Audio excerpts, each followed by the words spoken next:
로마서부터 고린도전후서, 그 다음에 갈라디아서까지 교회를 양육함으로써, 자, 여기서 잘 보셔야죠. 교회를 양육함으로써 교회가 큰다가 아니고요. 교회를 양육시키는 사건을 통해서 성령께서 예수가 교회의 머리 되신 그리스도다, 구약에 약속한 대로 오셨고 창세전부터 계신 로고스이시고, 그러니까 지금 저희들이 배우고 있는 내용이나 그 당시에 기록해서 보고 있던 사람들이나 그때 시간이나 지금 시간이나 시간 속에서 구약의 성취를 배우는 거고요. 나아가면 창세전 하나님께서 작정하신 사건이 이루어지는 내용이라고 보시면 됩니다. 그러니까 목적이 저 때부터 살아계신 여호와 하나님, 그리고 지금도 살아계신 하나님, 장차 살아계신 하나님, 그 영원하신 하나님에 대해서 내용에 목표가 있다는 사실을 다시 한번 말씀드립니다. 그래서 그 로마서는 칭의의 복음으로 유대인뿐만 아니라 이방 백성에게까지 자손을 삼으시는 것이고요. 그 다음에 이제 이방 땅에까지 복음이 전해짐으로써 머리 대신 그리스도가 이방의 교회까지 통치하심으로 교회를 양육시키는 주체가 되신다. 이걸 저희들이 살펴보고 있습니다. 자, 그런데 고린도전후서는 뭐냐 하면 건덕의 복음으로 해 가시는데요. 건덕의 복음으로 교회를 양육하시는데 먼저 이제 나오는 내용이 교회를 단합시켜 주세요. 그러니까 성령께서 교회를 단합시켜 주시지 않으면 이제 본문으로 들어가서 보면 누구파다 분쟁이 생기는 거죠. 그러니까 다르게 말하면 분쟁이 왜 생겼느냐? 분쟁을 해결하라고가 아닙니다. 분쟁이 생긴 이유가 성령께서 교회의 머리 되신 그리스도로 통치하신다는 사실을 가르쳐 주지 않으면 교회는 절대로 단합될 수가 없는 겁니다. 자, 단합된 교회를 알고 믿는 것이 어떻게 하냐면 일치시키시는 거죠. 그래서 노력하게 합니다. 예를 들면 어떻게 노력하게 하냐면 사도 바울이 가지고 있는 권한을 쓰지 못하게 합니다. 이게 여러분들 노력하게 하시는 내용입니다. 그러니까 사도 바울이 교회를 세웠으니까 사도 바울이 교회를 잘 키우도록 노력해야 된다, 그런 의미에서 노력이 아니고요. 내용으로 보면 사도 바울이 하나님의 교회를 자기가 함부로 손대지 못하도록 노력하도록 만들어 놓습니다. 그러니까 간단하게 말씀드리면 교회가 현상적으로 보면 안 되는 거죠.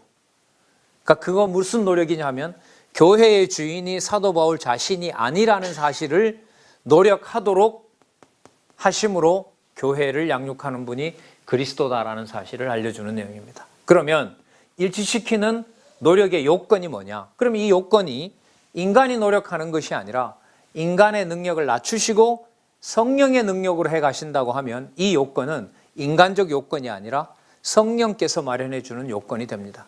그러면 자세도 누구 중심이겠습니까? 성령 하나님 중심인 거고요.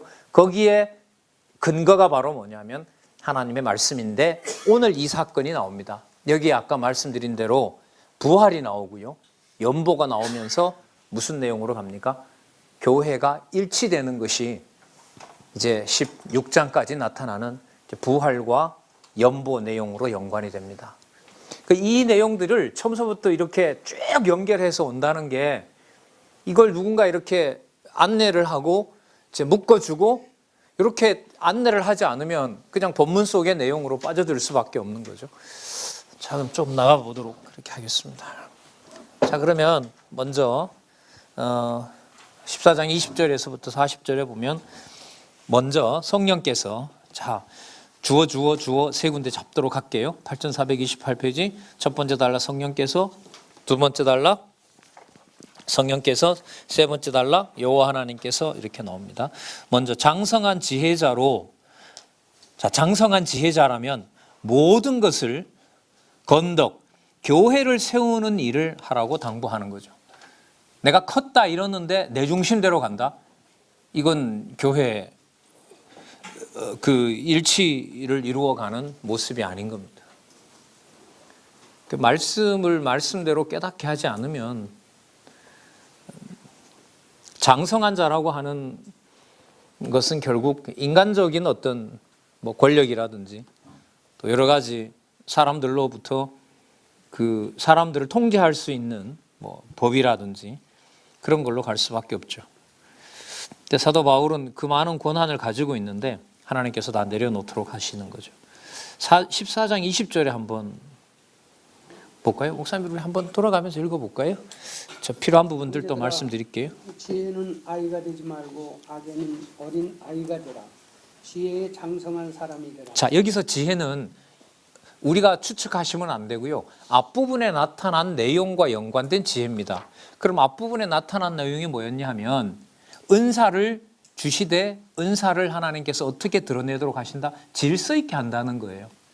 그 자기가 받았다고 자기가 행세해버리게 되면 질서가 깨지는 거고 일치가 일어날 수가 없는 겁니다. 그럼 여기서 말하는 지혜에 장성한 사람이라는 것은 받은 바 은사를 누구 중심으로 쓰는 걸 말하는 거죠? 하나님의 교회 중심으로 쓰는 것하고 관계됩니다. 그러니까 갑작스럽게 나오는 개념이 없습니다. 앞부분에 이미 설명한 내용으로 성경은 그 다음 내용을 설명하고 있거든요. 자, 계속 볼까요? 율법에 기록된 바 주께서 가라사대 내가 다른 방언하는 자와 다른 입술로 이 백성에게 말할지라도 저희가 오히려 듣지 아니하리라 하였습니다. 자, 못 듣도록 약속되어 있습니다. 이사야와 신명기에 그 성경 본문 다 찾아놨고요. 그러므로 방언은 믿는 자들을 위하지 않고 믿지 않고 믿는 자들을 위함이니 그러므로 온 교회가 함께 모여 다 방언으로 한 줄 빠졌어요, 목사님. 다시 22절요. 그러므로 방언은 믿는 자들을 위하지 않고 예. 믿지 아니하는 자들을 위하는 표적이나 예. 예언은 믿지 아니하는 자들을 위하지 않고 예. 믿는 자들을 위함이니 예. 그러므로 온 교회가 함께 모여 다 방언으로 말하면 무식한 자들이나 믿지 아니하는 자들이 들어와서 너희를 미쳤다 하지 아니하겠느냐. 예, 여기 보시면 22절에 표적이라 그러죠. 어떤 표적입니까? 방언이 믿지 못하게 하는 표적입니다. 이 심판 기능인 거죠. 자, 그러니까 목적이 내가 받았으니까 나한테 큰 것이다. 이게 목적이 아닌 거죠. 그러니까 그리스도가 받았던 모든 권한을 하나님의 뜻을 이루도록 하는 내용은 결국은 지상에서 목숨을 거둬가는 방법으로 정해놓으셨던 거죠.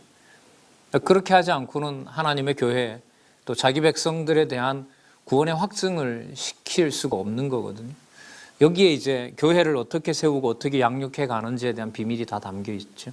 24절 좀 더 볼까요? 그러나 다 예언을 하면 믿지 아니하는 자들이나 무식한 자들이 들어와서 모든 사람에게 책망을 들으며 모든 사람에게 판단을 받고 그 마음에 숨은 일이 드러나게 되므로 엎드려 하나님께 경배하며 하나님이 참으로 너희 가운데 계시다 전파하리라. 예, 놀랍죠. 이 예언은 계시의 비밀을 풀어주는 건데요. 믿지 않는 자들이 와서 책망을 받고요.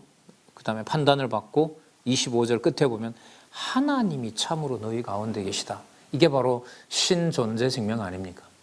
하나님 여호와 계시라 그러죠. 그러니까 은사의 목적은 뭐냐면 은사의 목적은 방언 같은 경우에는 믿는 것이 아니라 믿지 못하게 하고 예언은 믿게 함으로써 누가 계시다? 우리 가운데 참으로 누가 계시다? 하나님이 계시다. 이방인들에게 유대인들이 이렇게 지켜봐요. 저들이 앉아가지고 뭐뭐를 하더니 야 우리 가운데 여호와가 있구나라고 해요. 유대인들이 봤을 때 이게 얼마나 웃기는 거겠어요? 근데 그 일을 사도 바울, 그러니까 유대인인 사도 바울이 고린도 교회 성도들에게 그 현상을 보는 거예요. 내가 사도고 유대인인데 이방인들이 앉아서 누구를 찬양을 해요? 여호와를 찬양하는 거예요. 이게 도대체 이 사실을 진짜 사도 바울도 아마 하면서도 야 이게 뭔 일인가? 어떻게 이방인들이 여호와를 찬양하고 그 여호와를 전하는 유대인을 위해서 목숨을 걸려 그러고 눈을 뽑아준다 그러고 놀라운 일이죠, 사실. 자, 26절 한번 볼까요? 그런즉 형제들아 어찌할꼬 너희가 모일 때에 각각 찬송시도 있으며 가르치는 말씀도 있으며 제사 계시도 있으며 방언도 있으며 통역함도 있나니 모든 것을 덕을 세우기 위하여 하라. 예, 이게 덕 세운다 두 마디가 아니고요. 이게 헬라어에는 오이코도메라 해서요. 집 세운다. 그러니까 다르게 말하면 하나님 교회를 세운다 이 말입니다. 모든 것을 하나님의 교회를 세우는데 유익하도록 어떤 사람요? 지혜에 장성한 사람 이렇게 되죠. 그래서 교회는 지혜에 장성한 선배의 골수가 빠져나가면서 교회가 크는 거죠, 사실. 자, 그래서 제목에 맞춰보면 은사를 질서대로 시행하게 하신다. 누가요? 성령께서. 이 말씀 안 전해주면 자기 좋은 대로 하겠죠. 성경을 성경대로 가르쳐주면 아까 뭐가 일어난다 그랬죠? 책망도 일어나고 심판도 일어납니다. 성경 기록 목적 목사님들 잘 아시죠? 모든 성경은 하나님의 감동으로 기록된 것으로 교훈과 책망과 바르게 함과 의로 교육하기에 유익하다. 말씀만큼 무서운 그게 없습니다. 책망이 없죠. 어제 어떤 목사님 모셔서 그러더라고요. 그 은퇴 말년에 40년 당신과 가족처럼 지내던 장로님이 교회 후배인 거죠. 40년 지기였는데 몰아내려고 이렇게 했다는 거죠. 그런데 이 상황에서라도 복음만을 전하는 게 진짜 어렵다고 그것도 다른 우리 선배한테 얘기하시더라고요. 그래서 맨날 기도를 하는데 말씀만 전하는 것이 가장 큰 하나님의 그 의고 하나님의 심판은 바로 이 말씀을 전하고 들으면서 하나님이 책망하시고 한다는데 그 현장에 가니까 그 사람이 눈앞에 앉아 있는데 강론하기가 진짜 힘들더라고요. 그렇게 말씀하시더라고요. 물론 성령 하나님이 지켜주시는 거죠. 성령 하나님께서 지켜주시는 거고 저희들도 저도 이제 속한 저희들 어떤 교회에서 조금 이렇게 겪으면서 드는 게 이게 주일날 약속된 시간에 자기에게 해당되는 말씀을 듣게 해주는 것이 얼마나 큰 복인가. 교회가 분란스럽다라는 것 자체는 목적이 큰 문제는 아니고요. 무엇을 들을 수가 없는 거죠. 하나님의 말씀을 들을 수 없다는 것이 가장 큰 하나님의 심판 아닙니까? 그죠? 남들 못 듣게 하고 내가 주도권을 잡았다. 그럼 이겼다. 이건 아니잖아요. 하나님의 말씀을 말씀으로 못 듣게 되면은 결국은 아까 말씀드린 일치는 어떤 것도 있을 수가 없는 거죠. 반대로 외부적인 불일치는 있다 하더라도 하나님께서 복음을 주면, 그러니까 사도 바울과 고린도 교회는 현상적으로 보면 일치하진 않지만 각자에게 하나님께서 깨닫게 해주신다면 상황을 뛰어넘어서 하나님의 교회가 하나라는 사실은 변함이 없는 거죠. 이 그림을, 이 글을, 이러한 틀을 고린도 후서는 이제 15장에 가면 부활 얘기를 끌어드립니다. 한번 생각해 보시자고요. 자, 아까 25절 마지막 절에요. 하나님이 참으로 너희 가운데 계시다. 이게 가장 중요한 거 아닙니까? 예. 이 순간에도 하나님 살아 계시는 거 맞습니까? 우리 젊은 청년들 이런 호소 간구 많이 하죠. 이럴 때도 하나님 계세요? 이럴 때는 안 계시잖아요. 근데 교회가 배신하고 고린도 교회가 바울을 떠나는 그 현장에서 바로 거기에도 하나님 계시다는 사실이 놀라운 거죠. 자, 여기서 말하는 방언, 통역 이거 전부 온전한 것이 올 때는 전부 다 부분적으로 하던 것들이 어떻게 된다? 다 폐하여지고 완성된다는 그 흐름은 꼭 기억하시고요. 이제 넘어가셔서 방언이나 예언을 차서를 따라 이게 중요한 것이 질서 있게 할 것에 우리가 강조를 하고요. 넘어가도록 그렇게 하겠습니다. 그 순서대로 해야 된다는 걸 쭉 얘기를 합니다. 목적이 이제 질서 있게 하도록 하신다는 거죠. 법이 있기 때문에 예를 들면 어떤 목회 철학이 정해져 있기 때문에 질서가 생기는다면 그건 인위적인 거죠. 이 길은 참 오래 걸립니다. 말씀을 듣고 전해준 사람이 이렇게 하라라고 명령을 할 수 없는 구조이기 때문에 전하고 기다리고 자기 자리를 자기가 찾아갈 때까지 기다린다는 거 이거는 뭐 무한 인내라고 할 수가 있겠죠. 자, 30절에 제재의 그 방법이 나오고 31절 한번 읽어볼까요? 송 목사님 31절 한번 부탁합니다.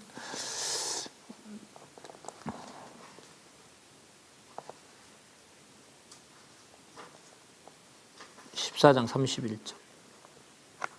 너희는 다 모든 사람으로 배우게 예, 모든 사람으로 배우게 하고 모든 사람으로 권면을 받게 하기 위하여 예, 하나씩 하나씩 예언할 수 있느니라. 네, 예언하는 자들의 영이 예언하는 자들에게 제재를 받느니 하나님은 어지러움의 하나님이 아니시오 오직 화평의 하나님이시라.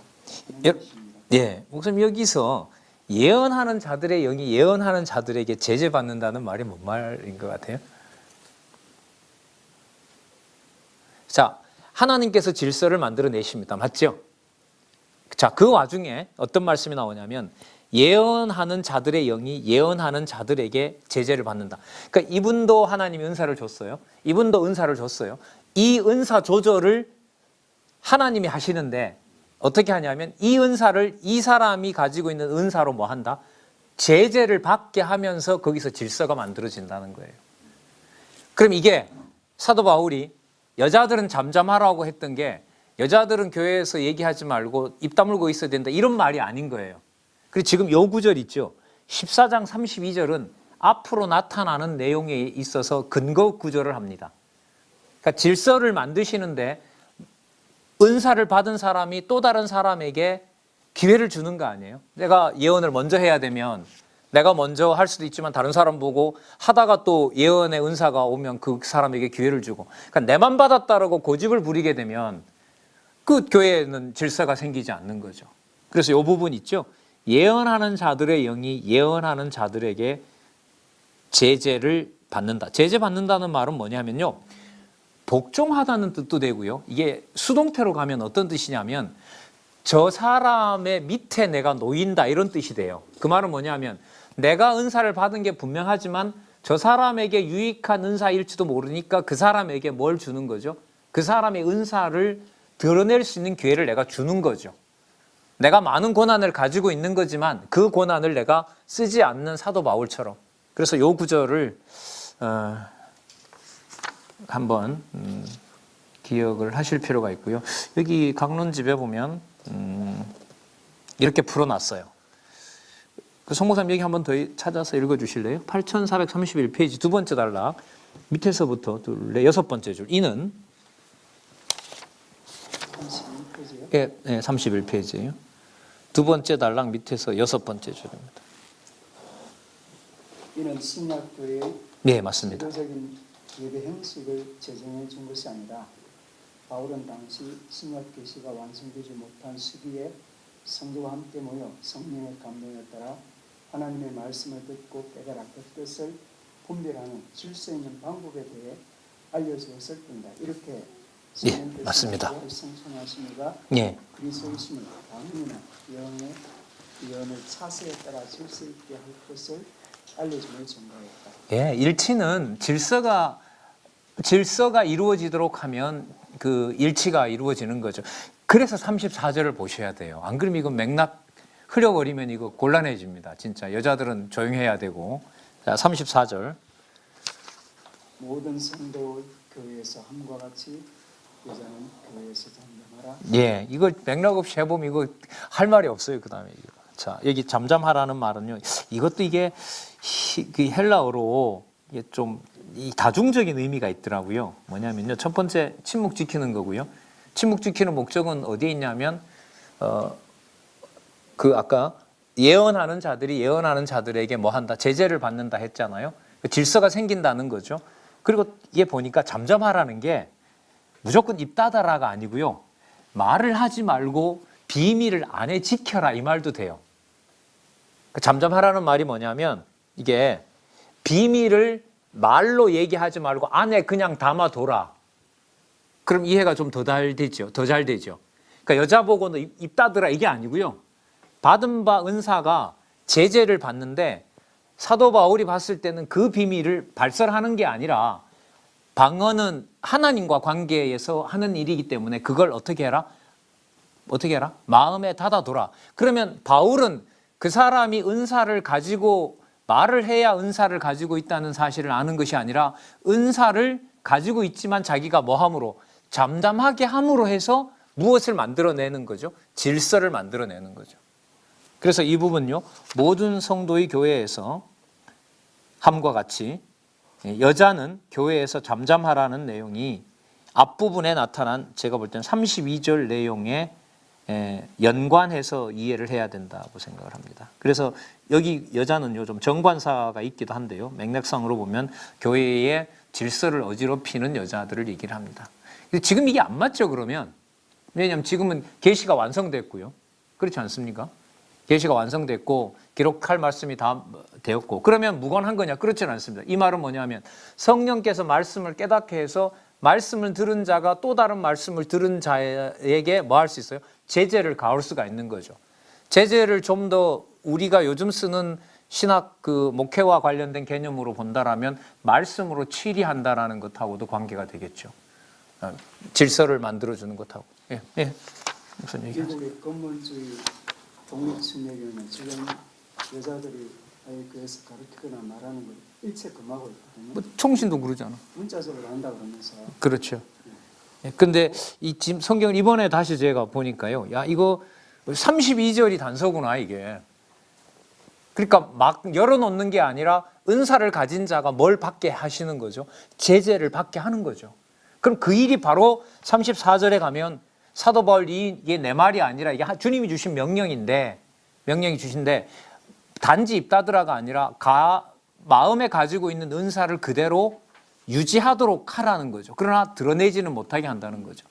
그럼 예언 같은 경우에는 많은 사람이 들을 수 있는 거기 때문에 풀어 말할 수 있도록 하는 거죠. 그러니까 어떤 사람은 간직하도록 하는 은사가 있고 어떤 사람은 드러내서 교회의 유익함을 보여주는 은사도 있을 수 있고요. 여기 본문은요. 예. 그런 의미가 아니고 무엇을 배우려거든. 예. 집에서 자기 남편에게 부를지니. 그게 그러니까 또 연결이 돼요, 목사님. 그러니까 예. 말하는 것은 부끄러운 거라고 하니까. 예. 여자가 가르치는 것은 이제 여자가 주도가 되는 거죠. 그러니까 지도자의 성격, 교회로 말하면 목사가 되는 거죠. 예. 그러니까 뭐 전도사나 이런 제2의 성격으로는 가르칠 수 있지만 예. 지도자의 성격 담임으로서는 그걸 저는 좀 그래요. 일단 뭐 거기까지 갈 수 있는 우리 상황하고도 좀 관계는 되는데요. 자, 일단 그 본문으로 일단 보도록 할게요. 그 의미에서 이제 잠잠하라고 하는 거 아닌가. 예. 그럼 더 볼게요. 자, 허락함이 없나니 율법에 이른 것 같이 오직 복종할 것이요, 이렇게 나오죠.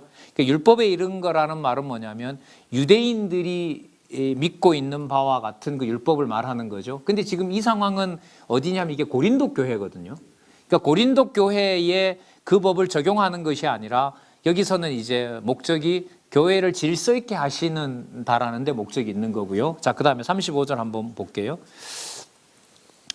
무엇을 배우려거든 집에서 자기 남편에게 물을지니 여자가 교회에서 말하는 것은 부끄러운 것입니다. 하나님의 말씀이 너희에게로부터 는 것이냐 또는 너희에게만 임한 것이냐. 아니 누구든지 자기를 선지자나 혹 신령한 자로 생각하거든 내가 너에게 편지한 것이 주의 명령인 줄 알라. 아니 누구든지 알지 못하면 그는 알지 못한 자니라. 그런즉 내 형제들아 예언하기를 사모하며 방언하기를 금하지 말라.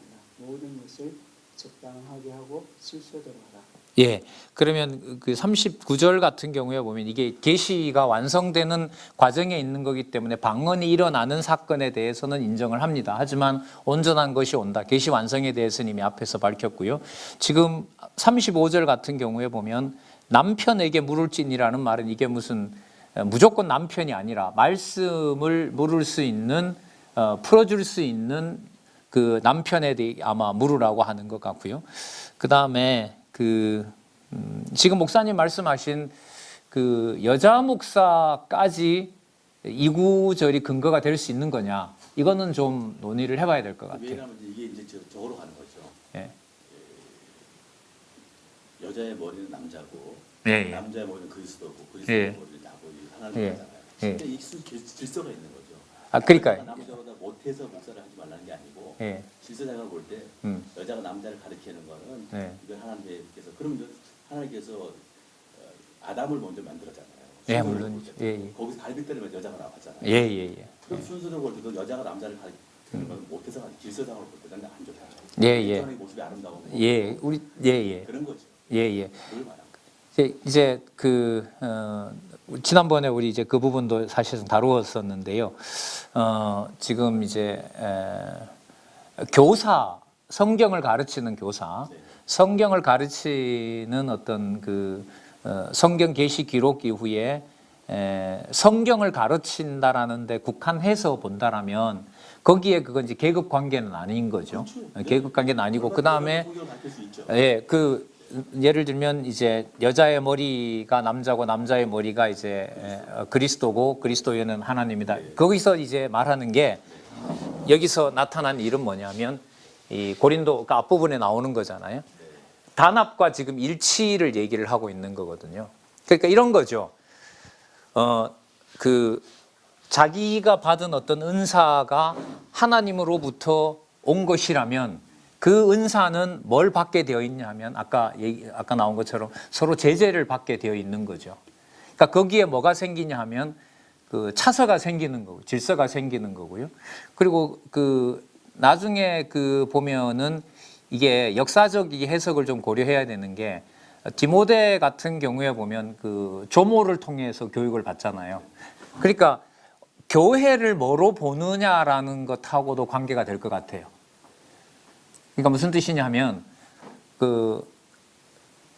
로마서 16장에 보면 수십 명의 교회가 나오잖아요. 가정교회가 나오니까요. 그러니까 가정교회로 봤을 때 예를 들면 가르치는 것이 유대인들 같은 경우에는 부모를 통해서 배우고 또 이렇게 어머니를 통해서 배우고 또 성경에 나오는데 애조모를 통해서 배우고 그런 의미에서 교회로 본다라면은 여자나 남자나 구분은 없는 거죠. 그런데 지금 말씀하신 이제 이걸 제도화시켜서 여자가 지금 있는 저희들 교회 헌법처럼 그렇게 명문화할 수 있느냐라는 것은 좀 따져볼 만할 것 같아요. 그 질서를 제가 강조드리려는 건 뭐냐면 질서를 말씀을 깨닫게 해서 그 내에서 충돌 없이 질서가 유지되도록 하신다. 그리고 이제 거기에서 지금처럼 제도화시켜서 이렇게 할 수 없다. 이거는 좀 목사님 좀 더 논의가 필요한 부분 같아요. 일단 이 논리대로 가고요. 좀 더 필요하면 또 목사님 또 말씀드리도록 그렇게 할게요. 자, 그래서 여기 아까 40절에 보면 모든 것을 적당하게라는 게 보면요. 이게 예의 바르게 단정하게 이런 거죠. 그런 거고요. 질서대로 하라라는 말은 이제 순서대로 하라 이렇게 나타납니다. 자, 그 다음에 목사님들하고 얘기하려고 했던 오늘까지 계속 뜸을 들였던 거죠. 갑자기 이게 15장에 가면 부활 얘기가 나와요. 이게 지금 맥락은 아시겠죠? 맥락은 말씀은 질서대로 교회가 일치가 이루어져 가도록 하신다. 이게 지금 이 맥락인데 15장에 보면 이게 부활 얘기가 나오거든요. 자, 우리 한번 미리 좀 생각을 해보고 넘어갈까요? 부활하고 교회가 그리스도로 하나가 됐다는 것하고는 무슨 관계가 있죠? 이 흐름을 지금 연결 어쨌든 시켜야 되거든요. 부활의 특징이 뭐죠? 예수님이 가르쳐 주신 부활의 특징은 뭐죠? 사두개인들이 너희들이 성경을 몰라서 오해했다. 그러면서 부활은 시집가지도 않고 남녀 차이가 없다는 거잖아요. 그죠? 시집가지도 않고 장가가지도 않고. 그리고 부활 사건의 핵심은 바로 누구냐면 그리스도죠. 그리스도가 부활의 첫 열매가 되셨다는 거 아닙니까? 이 사건을 이제 본문에 들어가서 보겠습니다만은 이 부활을 지금 이 주제가 맞아야 되거든요. 이게 만약에 제대로 간다면 이게 일치와 연관이 돼야 돼요. 그리고 제목이 어떻게 나와 있냐면 8, 4, 3, 4에 보면 일치가 이루어지는 근거. 자, 그 첫 번째가 부활이 역사적 사실임을 안다는 거잖아요. 이거하고 뭔 상관이 있냐는 거죠. 자, 우리 큰 흐름 한번 볼게요. 8436에 가면 성경대로 그리스도가 죽어서 부활함이 사실임을 확증함. 자, 이게 성경 본문 요약이니까요. 따라가도 도움을 많이 받을 수 있을 것 같아요. 그 8438 15장 12절에서부터 19절을 보면 죽은 자가 반드시 부활해야 하는 이유를 자세히 알려줌. 자, 이게 일치하고 뭔 상관이 있을까요? 자, 그 다음 8440에 가면 부활이 절대적 진리임을 알려줌. 자, 그 다음 성경 본문 내용을 모아놓은 내용이 부활의 차서, 순서, 시기, 언제에 밝히며 왕의 임무를 알려줌. 이때 왕은 누구냐면 그리스도를 말하는 거거든요. 왕의 임무. 이게 일치와 무슨 상관이 있는지. 자, 마지막 2개 남았네요. 19장 29절에서부터 34절 부활의 진리를 변증하면서 깨어 의를 행할 것을 당부함. 의가 무엇인지는 본문 들어가서 확인해 봐야 될 것 같습니다. 마지막 15장 35절에서부터 41절 8444 생물의 각 형체와 영광 및 천체의 각 영광이 다른 것을 알려줌. 일단 여기까지만 해보도록 할게요. 지금 이 흘러가는 이 맥락하고 일치가 이루어지도록 하는 근거와 무슨 상관이 있느냐. 이게 지금 저희들이 해결해야 될 문제입니다. 참고로요. 지금 현실은 고린도 교회 현실은 지금 어떻게 돼 있죠? 서로 분열되고 깨져 있어요. 이 상황에서 사도 바울로 하여금 무슨 설명을 하냐면 부활을 설명을 해요. 그래서 이 내용으로 보면 무슨 내용하고 관계가 있냐면 교회를 일치시켜 나가시는 성령의 능력. 그러면 결국은 어떻게 되냐면 부활에 관한 진리를 알므로써 우리가 그리스도를 머리로 해서 어떻다? 하나다. 절대로 깨어질 수가 없다라는 걸 증거하는 거잖아요. 그런 맥락에서 이 성경을 보면 되느냐? 이게 바로 이제 오늘 처음 뵙는 목사님에게 이 책의 방식이 그렇게 된다는 걸 제가 말씀을 드렸습니다. 한번 들어가서 한번 조금씩 한번 살펴보자고요. 자, 1절에 보면은요. 내가 너희에게 전한 복음 알게 하노니 이는 너희가 받은 것이요 그 가운데 선 것이라. 자, 무슨 내용인지 더 가봐야 될 것 같아요. 2절에 보면 내가 전한 말을 굳게 지키고 헛되이 믿지 아니하면 이로 말미암아 구원을 얻으리라. 자, 여기도 서론 성격입니다. 자, 구원의 복음입니다. 분명히. 3절에 내가 받은 것을 너희에게 전하였노니 이는 성경대로 약속하신 대로 그리스도께서 우리 죄를 위하여 죽으시고 장사 지낸 바 되었다가 성경대로 사흘 만에 다시 살아나서 게바에게 보이시고 후에 12제자에게와 그 후에 500여 형제에게 일시에 보이셨나니. 자, 부활이 분명하다는 사실을 확증해 주셨다. 그 내용입니다. 그 중에 지금까지 태반이나 살아있고 어떤 이는 잠들었으며 그 후에 야고보에게 보이셨으며 그 후에 모든 사도에게와 맨 나중에 만삭되지 못하여 난 자 같은 내게도 보이셨느니라. 그러니까 다메섹 도상에서 만났던 예수님을 더 구체적으로 말하면 부활하신 예수님이라는 거죠. 자, 9절 우리 9절부터 11절까지 저기 우리 목사님 한번 부탁드릴까요? 사도 중에 가장 작은 자는 나는 하나님의 교회를 받게 하였으므로 네. 사도라 칭한 받기를 감당하지 못할 자니라. 네. 그러나 내가 나된 것은 하나님의 은혜로 된 것이니 네. 내게 주신 그의 은혜가 헛되지 아니하여 내가 모든 사도보다 더 많이 수고하였으나 내가 한 것이 아니요 오직 나와 함께 하신 하나님의 은혜로. 그러므로 나나 그들이나 이같이 전파하에 너희도 이같이 믿었느니라. 이거하고 일치하고 뭔 상관?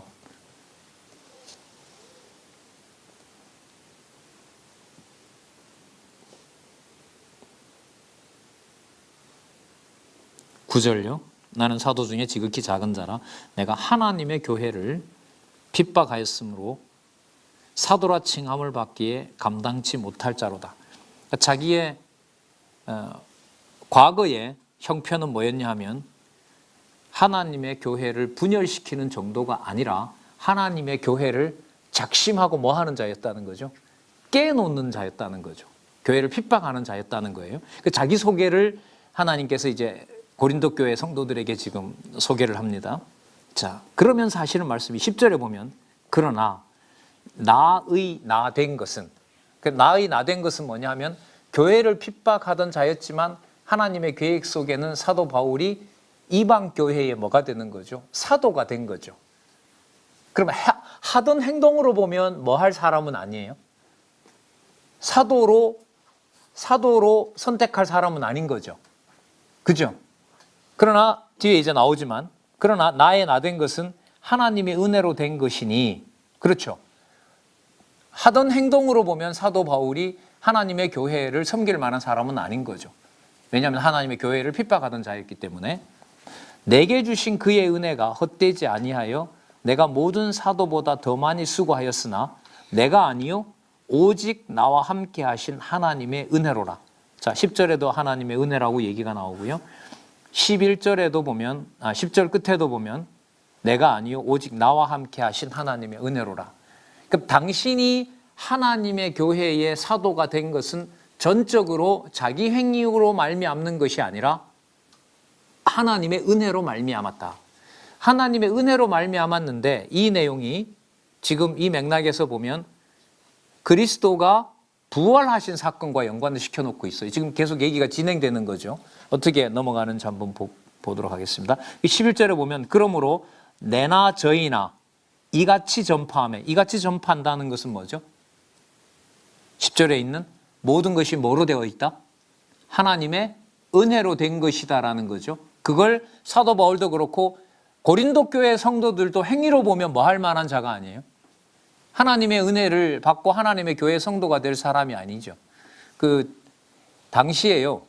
가장 심한 욕이 뭐냐 하면 고린도 교회 고린도 같은 인간아 이게 가장 심한 욕이거든요. 요즘 말하면 이제 우리로 말하면 그 개자가 들어가는 욕과 같은 거예요. 가장 그 치욕적인 말이죠. 그러니까 그런 자나 교회를 핍박하던 자기 자신이나 따지고 보면 행위로 보면 어떤 거죠? 같은 자인 거죠. 그러면 오직 하나님의 은혜라고 하는데 그럼 이 은혜와 뭐하고 연관이 돼야 돼요? 부활하고 무슨 상관이 있냐는 거죠. 그러니까 예를 들면 그리스도의 부활이 없다면 그리스도의 부활이 아니라면 교회를 핍박하는 바울이나 그야말로 인간 취급도 받을 수 없었던 고린도 교회 성도들이나 무엇이 없다면 그리스도가 죽고 부활한 그야말로 새 생명을 확증해 주는 것이 없다면 바울이 가진 조건과 고린도 교회 성도들이 가지고 있는 어떤 조건으로도 누가 될 수가 없는 거죠. 하나님의 교회가 성도가 될 수가 없다는 거죠. 그러니까 그 사건을 뭐하고 연관을 시켜요? 전적으로 은혜가 되려면 어떤 것도 하나님의 교회의 성도가 될 만한 게 없는 거죠. 근데 그걸 상기시킴으로 고린도 교회 성도들이 분열하고 파당을 나누고 서로 이제 고소하죠. 고소하고 그 어머니를 건드렸다는 게 서모를 건드린 건지 뭔지는 모르지만 그런 어떤 추악한 일들이 벌어지는 거죠. 그러니까 그 모든 사건을 통해서 전하려는 건 바로 뭐냐 하면 그리스도의 부활이 없다면 외부적으로 봤을 때는 교회가 절대로 뭐 할 수가 없다. 단합할 수 없는 거라는 거죠. 그러니까 저는 이제 거기에서 그래도 사도 바울 정도가 가르쳤는데 어느 정도는 단합이 잘 돼야 되지 않겠느냐. 그게 아닌 거죠. 그러니까 사도 바울에게 부활의 진리만 하나님의 교회를 일치시키는 유일한 근거라는 사실을 가르쳐주기 위해서 현상적으로 섭리하신 현상은 바울이 가르쳤던 하나님의 교회, 고린도 교회가 세상에서도 봤어도 손가락질 받는 교회로 만드신 거죠. 그럼 목적은 뭘 가르쳐 주려는 거죠? 일치시킴으로 하나님의 교회를 하나님의 교회답게 세워나가는 능력이 전적으로 성령께서 가르치신 그리스도를 머리로 한 능력에 달려 있다는 거죠. 자, 그럼 그런 방향으로 가는지 본문 좀 더 보도록 하겠습니다. 목사님 좀 더 읽어보실까요? 12절. 예, 그렇습니다. 그리스도께서 죽은 자 가운데서 다시 살아나셨다 전파되었거늘 너희 중에서 어떤 사람들은 어찌하여 죽은 자 가운데서 부활이 없다 하느냐. 만일 죽은 자의 부활이 없으면 그리스도도 다시 살아나지 못하셨으리라. 그런데 자 14절요. 그리스도께서 만일 다시 살아나지 못하셨으면 우리가 전파하는 것도 헛것이요 또 너희 믿음도 헛것이니. 이게 뭐냐 하면요. 유대인인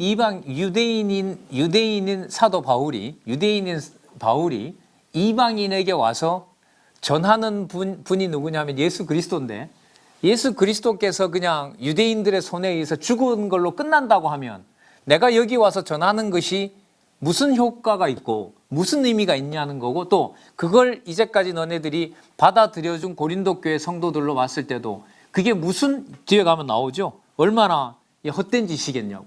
차라리 오늘 더 먹고 마시는 게 더 낫지 않느냐. 그러니까 고린도 교회와 갈라진 이 상황에서 그리스도가 죽으시고 부활하신 그 생명으로만 하나님의 교회가 어떻게 되어 있다? 일치되도록 되어 있다. 자, 더 보도록 할게요. 또 우리가 하나님의 거짓 증인으로 발견되니 우리가 하나님이 그리스도를 다시 살리셨다고 증언하였습니다. 만일 죽은 자가 다시 살아나는 일이 없으면 하나님이 그리스도를 다시 살리지 아니하셨습니다. 만일 죽은 자가 다시 살아나는 일이 없으면 그리스도도 다시 살아나신 일이 없었을 터이요. 그리스도께서 다시 살아나신 일이 없으면 너희의 믿음도 헛되고 너희가 여전히 죄 가운데 있을 것이요. 그렇죠. 그 사도 바울이 그렇게 고생했는데 그 사람들이 그런 것도 몰라주고 자기네들끼리는 서로 송사하고 가르친 사람의 이걸 무시한다는 그 현상으로만 본다면 이거 진짜 헛수고한 거죠. 그러나 그 갈라져 있다 하더라도 무슨 능력은, 그리스도를 다시 살리신 생명의 능력은 현실적으로 서로들 분열되어 있다 하더라도 하나님의 본래 교회, 그리스도를 살리신 부활하신 그 몸의 능력으로 본다면 하나님의 교회는 절대로 뭐 할 수가 없다, 깨어질 수가 없는 것이다. 신령한 교회에 분열될 수 없는 이 사실을 얘기를 하고 있는 겁니다. 그 믿음도 헛되고 너희가 여전히 죄 가운데 있을 것이다. 이게 참 쉬운 건 아니죠. 나타난 현상은 안 배우느니 못한 상황까지 이르는데 사도 바울로 하여금 부활의 진리를 통하여 예수 그리스도는 영원히 분열된 이 교회도 그리스도의 교회라면 절대로 뭐 될 수가 없다, 버릴 수가 없고 분열될 수가 없다는 사실을, 그리스도의 단번에 죽으심으로 모든 교회가 일치되어 있다는 사실을 얘기를 하는 거죠. 자, 더 볼까요? 18절. 또한 그리스도 안에서 잠자는 자도 망하였으니 만일 이미 죽은 자들요? 안에서 우리가 바라는 것이 다만 이 세상의 삶뿐이면 모든 사람 가운데 우리가 더욱 불쌍한 자이리라. 그렇죠. 그러나 그냥 이제 잠깐 여기 한번 여기까지 보도록 할게요. 모든 사람 가운데 우리가 더욱 불쌍한 자니라. 다만 이 생뿐이라면. 다르게 말하면 이 생에서 하나님의 교회는 고린도 교회처럼 얼마든지 뭐 할 수가 있다, 분열할 수가 있다. 왜냐하면 그리스도가 부활하신 분이기 때문에. 이런 걸 이제 논리학에서 이 반어법이라고 그러거든요. 근데 적극적으로 증명을 하질 않고 이것이 이렇다면 이것이 이런 게 아니냐라는 이런 논법인 거죠. 그러니까 이런 거죠. 그러니까 그리스도가 부활하신 교회라면, 이거 우리 상식이 그런 거예요. 그리스도가 부활한 것을 믿는 교회라면 우리가 볼 때는 당연히 뭐 하는 것이 분열이 아니라 일치해야만 하는 건데, 지금 이 내용은 뭐냐면 사도 바울이 함께한 고린도 교회가 깨진다 하더라도 무엇은 변함이 없다. 성도들을 위해서 부활하신 그리스도의 능력은 절대로 변할 수가 없고, 그게 앞부분 내용을 가지고 오면 전적으로 뭐 되는, 하나님의 은혜가 은혜되는 것이 고린도 교회가 분열하고 서로 파당을 짓고 있는 현상의 본질적인 진리라는 거죠. 그러니까 사도 바울이 나중에 이제 후서에 가면 이제 그런 게 가는데요. 굉장히 조심을 합니다. 무슨 조심을 하냐면, 당신이 가르쳐서 세워놨던 교회라 하더라도 그 교회가 자기 소유가 아니라는 사실을 고린도 전서도 시작할 때 그래 얘기를 하고 있고요. 고린도 후서에도 누구의 교회다? 우리 하나님 아버지와 주 예수 그리스도에 붙은 성도들에게 편지한다고 하면서 교회의 분명한 주인과 통치자가 그리스도라는 사실을 꼭 염두에 두고 얘기를 하죠. 자, 그다음 부활이 꽤 길게 설명이 돼요.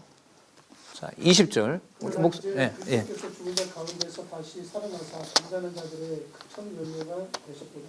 사망이 한 사람으로 말미암았으니 죽은 자의 부활도 한 사람으로 말미암는도다. 이거는 이제 그 어디까지 가는 거죠? 여기 보시면 지금 이 고린도 교회 단순한 걸 얘기하는 것 같은데요.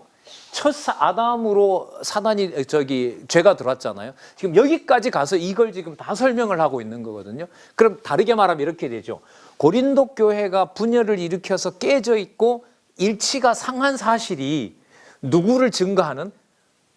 부활하신 그리스도의 능력, 머리 되신 그리스도가 반드시 하나님의 교회의 머리의 주인 되시고 생명의 주가 되시고 이것이 하나님의 은혜라는 걸 설명하면서 어디로 가요? 창세기에 나타난 구약의 사건을 통해서 구약에 사망이 들어온 이 사건이 장차 누가 오실? 그리스도가 오셔서 뭐 하실 사건의 그림자가 되는 거죠. 예언이 되는 거고 부활할 사건의 약속이 되는 것이 바로 한 사람으로 말미암아 뭐가 들어온? 죄가 들어온 일이 되는 겁니다. 그러면 현실로 가져와서 이게 설명을 하면 뭐가 되냐면 고린도 교회가 분열되어 있는 상황이 심각해지는 만큼 상대적으로 누가 교회의 주인 되신다? 그리스도가 교회의 주인 되신다라는 사실을 증거하고 강조함으로써 일치라고 하는 것을 누가? 성령께서 당신의 능력으로 일치시켜 나간다라고 여기서 강조하고 있는 겁니다.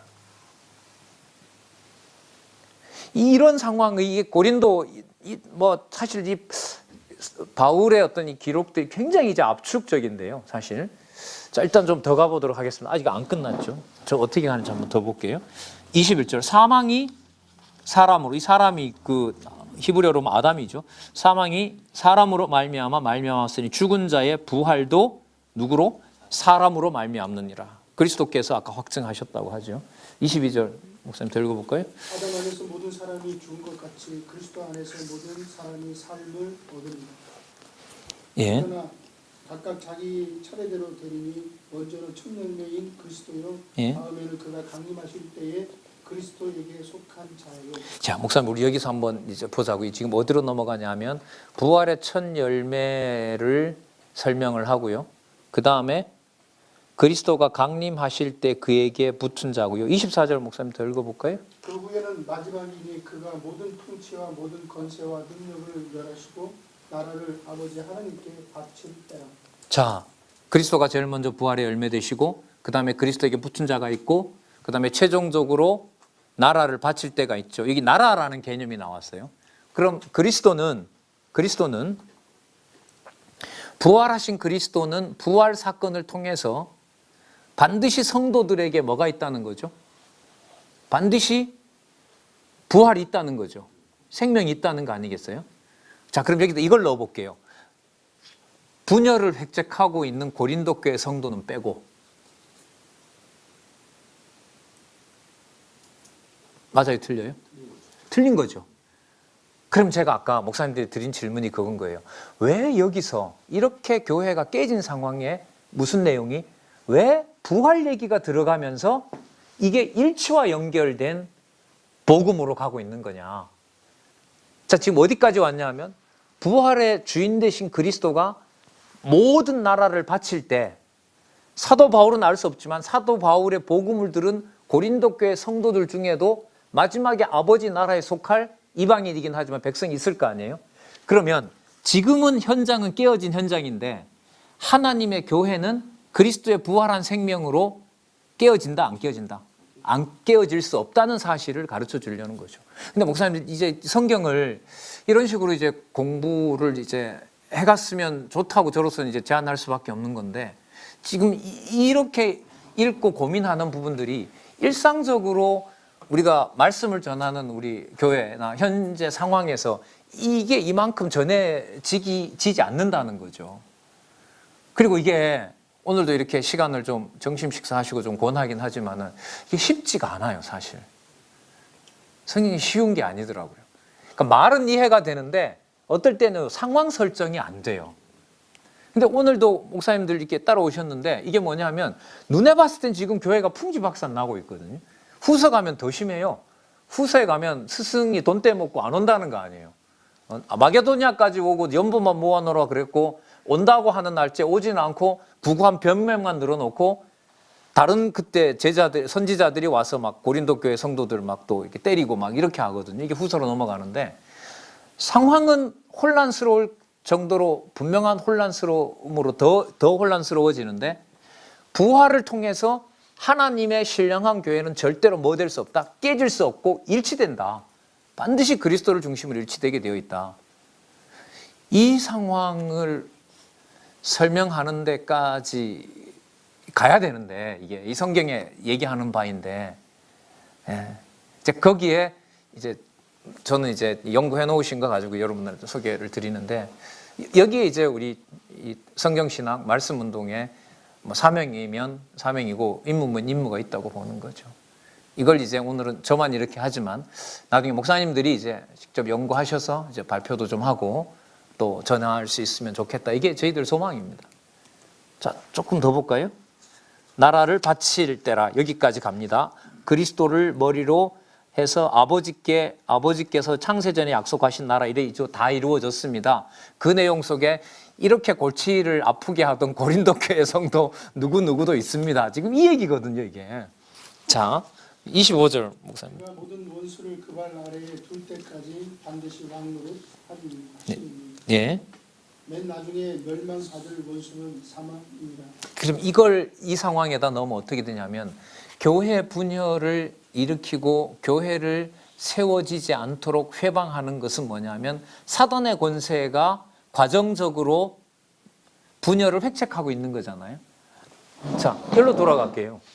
그럼 이때는 그리스도가 하나님이 살아계시지 않느냐? 잠언에 있는 주권성, 잠언의 요절이 뭐냐면 잠언 17장 14절이거든요.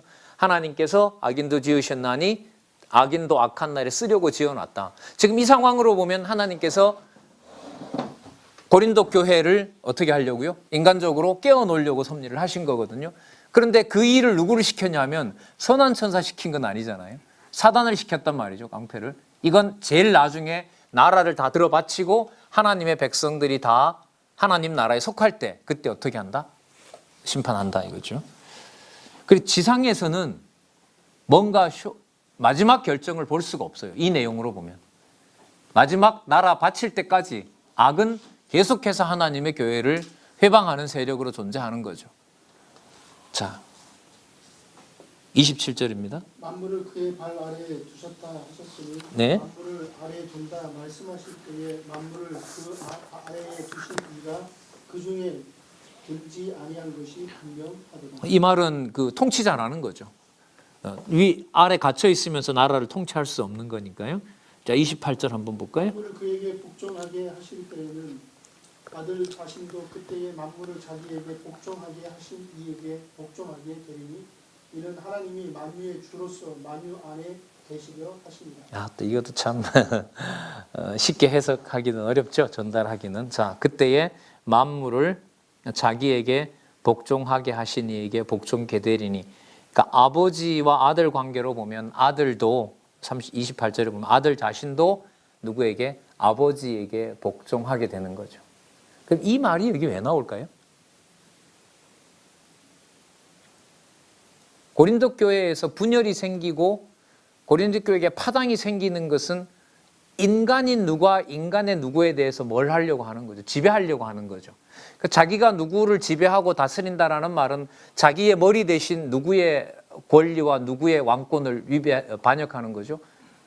나라를 맡겨준 그리스도의 권위에 복종하지 않는다는 거죠. 그러니까 내 마음대로 내 마음에 안 드니까 복종시키려고 하는 거 아니에요. 그럼 이걸 사도 바울이 자기를 빼고 말하는 걸까요? 사도 바울이 자기 자신을 넣고 말하는 걸까요?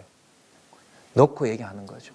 그러면 어떤 태도가 되냐면 목숨을 다해서 하나님의 교회, 예를 들면 고린도 교회를 섬겼다 하더라도 이 부분은 제가 한 겁니다라는 말을 할 수가 없도록 하시는 거죠.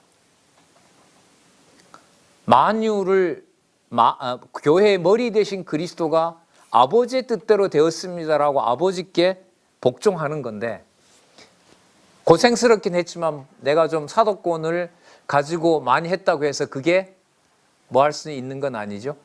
제가 어느 정도 했습니다라고 꺼낼 수 있는 건 아니라는 거죠. 그러면 하나님께서는 고린도 교회도 그렇고 사도 바울도 그렇고 교회의 일치를 시키는 분이 그리스도이시고 하나님이라는 사실을 사도 바울로 하여금 진짜 철저하게 가르치고 계신 거죠. 어디에다가 두고요? 현실에다가 아니고 무슨 사건에다 두고요? 부활에다가 두고.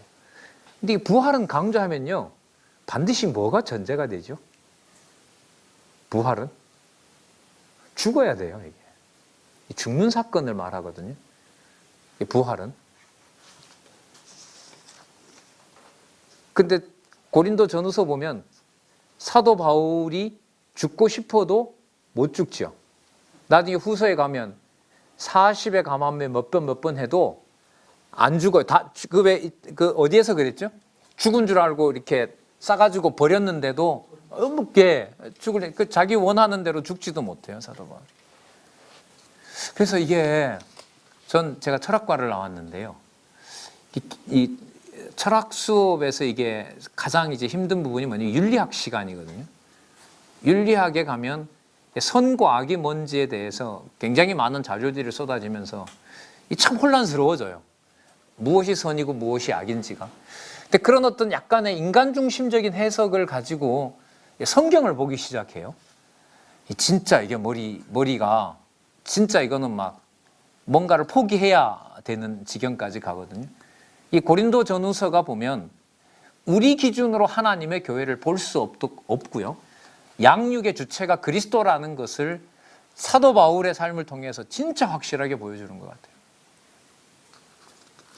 자, 좀 더 볼까요? 목사님 좀 더 읽어보실래요? 두 단락이 남았는데요. 자, 도무지 다시 살아나지 못하면 죽은 자들을 위하여 세례를 받은 자들이 무엇을 하겠느냐. 여기 세례 받는다는 건 뭐냐면요, 부활이 없다면 고린도 교회 당신네들을 위해서 내가 세례가 죽는 거거든요. 이게 사실 내가 죽을 지경에 처하는 게 이게 뭔 의미가 있겠느냐 나한테. 예. 자, 어찌하여 그들을 위하여 세례를 받느냐. 또 어찌하여 우리가 언제나 위험을 무릅쓰리요. 31절요. 예. 형제들아, 내가 그리스도 예수 우리 주 안에서 받는다. 너희에 대한 나의 자랑을 두고 단언하노니 나는 날마다 죽노라. 이 날마다 죽노라. 이게 뭔 의미죠? 송 목사님 이거 주석 좀 하고 넘어가시죠. 날마다 죽노라.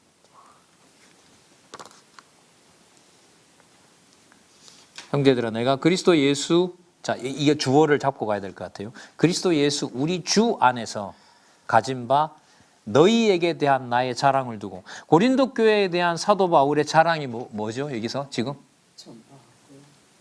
그러니까 어떤 좋은 결과도 받지 못하고 오히려 버림받았고 받으면서도 누굴 욕할 수 없는, 고린도 교회를 욕할 수 없는. 왜 욕할 수 없죠? 나중에 장차 여기에도 누가 있으니까, 부활한 하나님의 자녀가 있기 때문에 자기 기준에 안 맞다고 뭐 할 수 없어요? 함부로 말할 수 없는. 그러면 단언하노니 나는 날마다 죽노라라는 말은 뭐냐 하면, 하나님의 교회를 위하여, 하나님이 세워놓은 교회를 위하여, 하나님의 교회를 위해서 자기 자신이 매일매일 뭐 되는 거죠?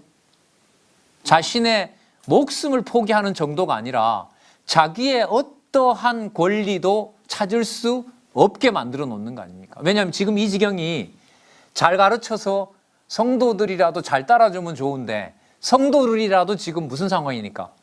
바울 필요 없다고 하는 상황으로 가거든요. 형제들끼리 송사하고 말이죠. 재판정에 세우고. 자, 32절 볼까요?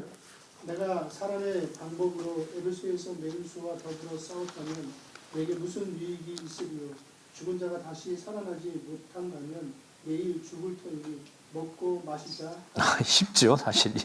그러니까 부활에다가 모든 걸 지금 쏟아 놓고 있습니다. 수신자는 여러분들 교회가 서로 갈라져 있는 고린도 교회고요. 전하려는 목적은 장차 부활한 상태에서는 하나님의 교회는 반드시 하나로 통일되어 있고 일치되어 있다는 거고요.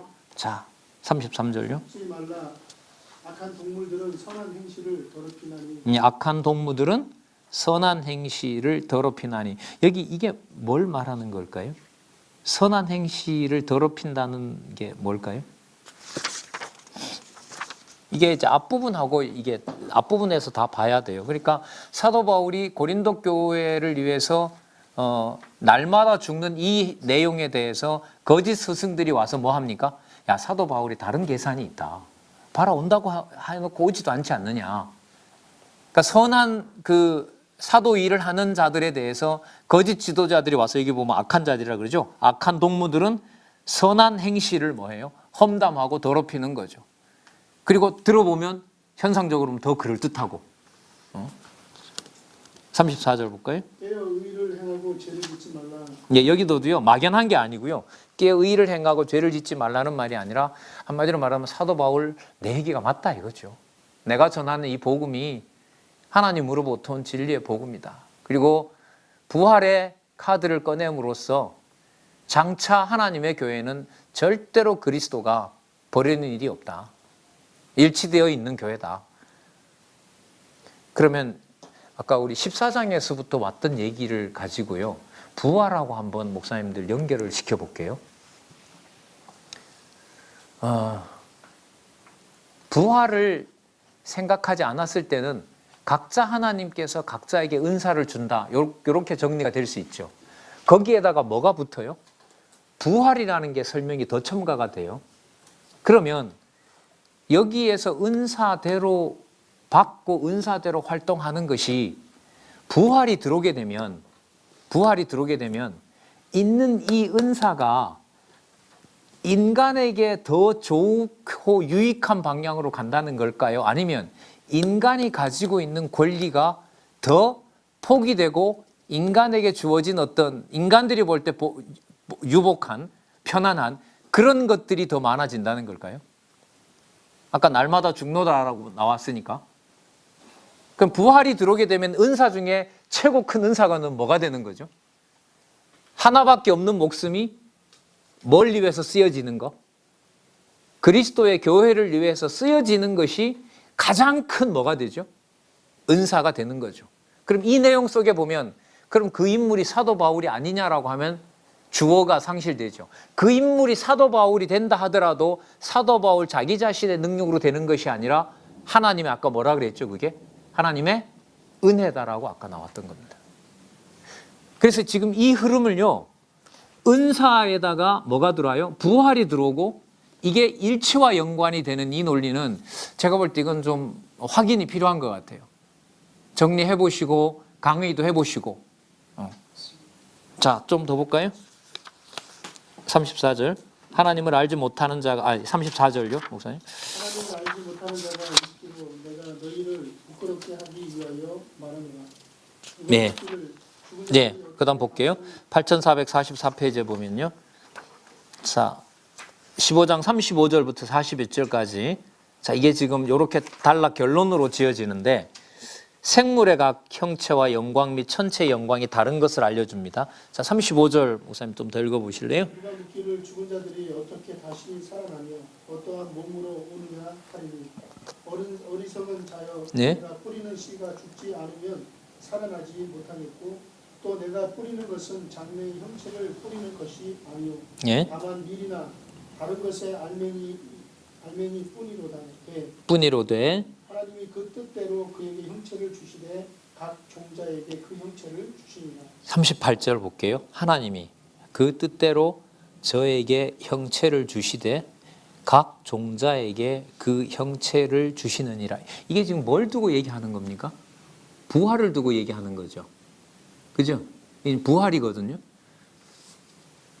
이게 아까 은사하고 연관이 되면 은사와 연관이 되면 그리스도의 교회를 위해서 하나님이 주신 자기 은사를 쓰는데 지금 이 내용으로 보면 썩는다고 얘기를 했잖아요. 썩지 않으면 새싹이 날 수 없는 것처럼.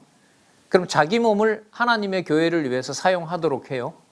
사용하도록 하는데 38절의 말씀을 가지고 보면 그 뜻대로 하나님이 자기 뜻대로 저에게 뭘 준다는 거죠? 형체를 주신다는 거죠. 그러니까 하나님이 나누어 주신 그 은사가 그 은사대로 마지막 부활의 열매까지 맺도록 하나님이 뭐 해놨다? 이미 정해놓았다는 거죠. 확정해 놓았다는 거예요. 그럼 부활은 앞으로 우리 올 거 아니겠어요? 그러면 역으로 말하면요. 지금 목사님들과 진리를 좋아하는 성도들이 가지고 있는 은사가 무엇에 대한 예표이고 예고겠습니까? 장차 부활의 몸으로 드러날 것에 대한 뭐가 되죠? 예표가 되죠. 그래서 전 아까 또 말씀드리는데 교회가 저한테는 편해서 좋은 건 아니에요. 전 제 기준에서는 엄격하다라는 표현을 먼저 드리고 싶어요. 그러니까 내 기준에 봤을 땐 저것도 은사인가? 맨날 와서 목사님한테 따지기나 하는 사람이 은사 맞아요? 한 목사님? 그럼 이게 웃으시는데, 그럼 이 질문 무슨 질문이냐면요. 바울이 전하고 갔는데 바울이 아니다라고 사람들 무리지어 가지고 사도 바울을 막 이렇게 욕하는 사람이 은사가 맞아요?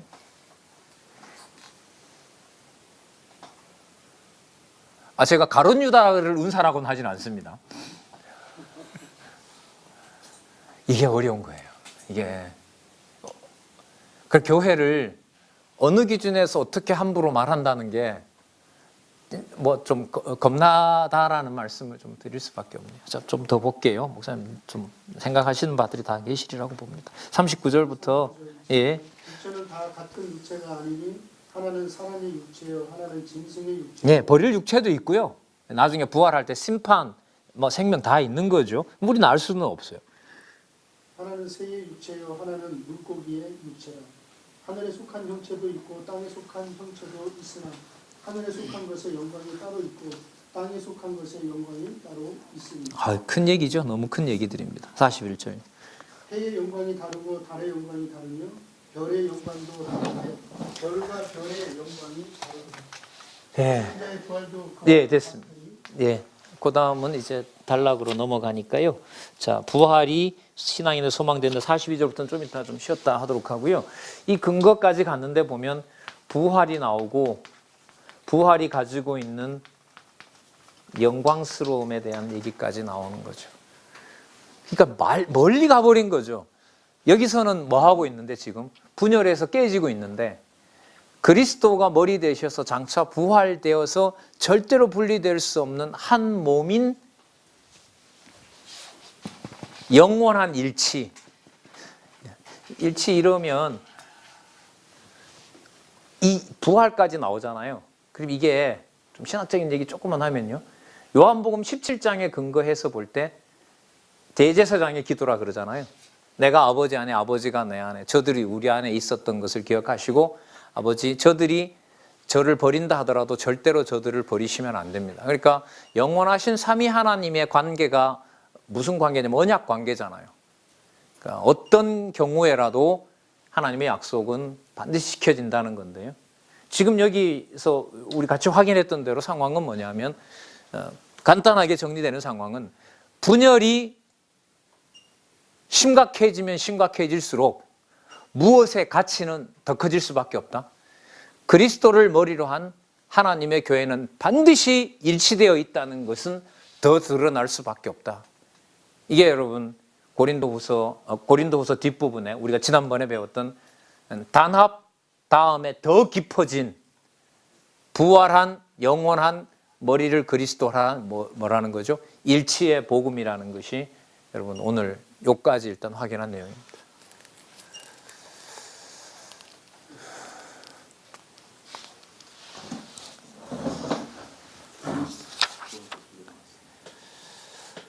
예, 잠시 쉬죠. 잠시 쉬고요.